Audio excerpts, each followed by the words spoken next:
the U.S. soccer team is always known for finishing strong. I mean, how are things looking with the group this time around? I like this U.S. team, and although they have shown a few vulnerabilities defensively as of late, when you have Alex Morgan and Tobin Heath and Megan Rapinoe as your front three strikers, and they're healthy and they're confident and they're scoring goals, that's a great sign for the United States. So I'm confident that they can go back to back, which the only other country who have done that has done that is Germany on the women's side. It's not easy, but I think this team can do it.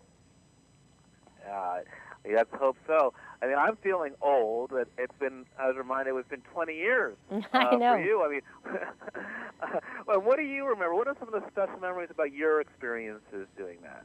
Oh my gosh, I too am in denial. It's been 20 years.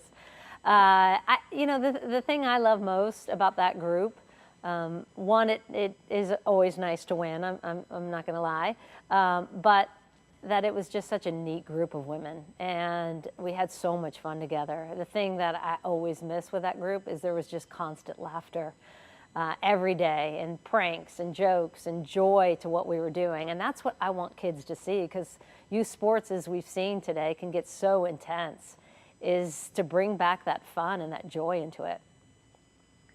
I'm glad you brought that up, because that's actually our core audience at Connect Sports, our planners who put on events for youth, and obviously soccer is among the biggest sports there are. How do you keep it fun, and what would you suggest going forward to make sure that the sport and children benefit in the future?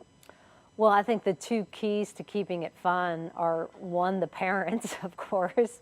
We get awfully intense, and to check yourself, what's your behavior, how stressed are you, because kids feed off that. So if you're stressed, they're stressed. If you're anxious, they're anxious. And so to bring the joy in it from the parent angle, and then to constantly educate coaches about making sure we're celebrating teammates and we're celebrating each other. And it's not, sometimes you go to practices and it's quiet and it's serious. And I often say, like, we're not in a library. Let's enjoy this. Like, there should be hooping and hollering and cheering and celebration and all those things. So being cognizant about setting that type of culture within your team and your club, I think, is really important as well.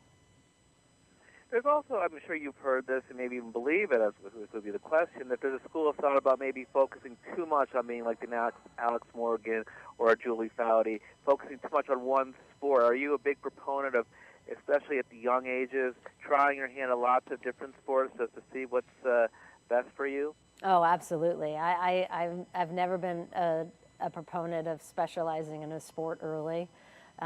Because I think you put all your eggs in one basket. I think there's increased in injury. You obviously burn out faster.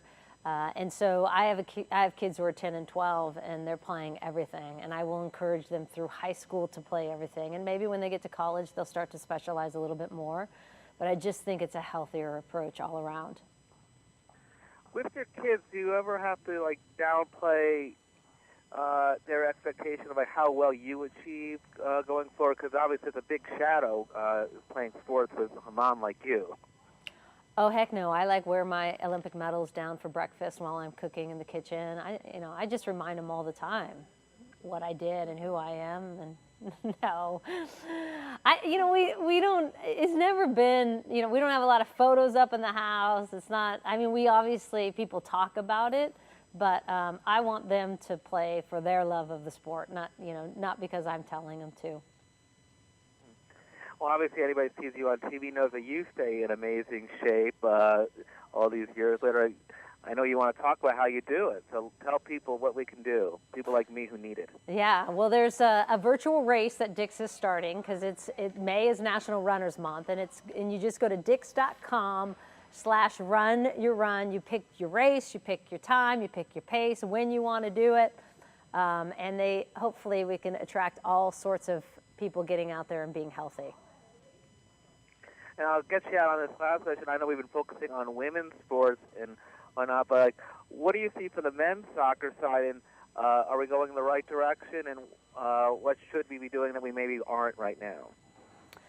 Well, I think, we obviously have a new coach in Greg Berhalter, and some really incredible young players coming through the system. And so I think whenever you have a bit of a crisis in the sport, it's a silver lining is that you can address things and change things. And so I'm hopeful, obviously, as we all are, that they're going to get back on the world stage. Well, great, Julie. Thanks so much. I know you've had a long day taking these questions, and I appreciate you taking some time with us. Thank you. Thanks.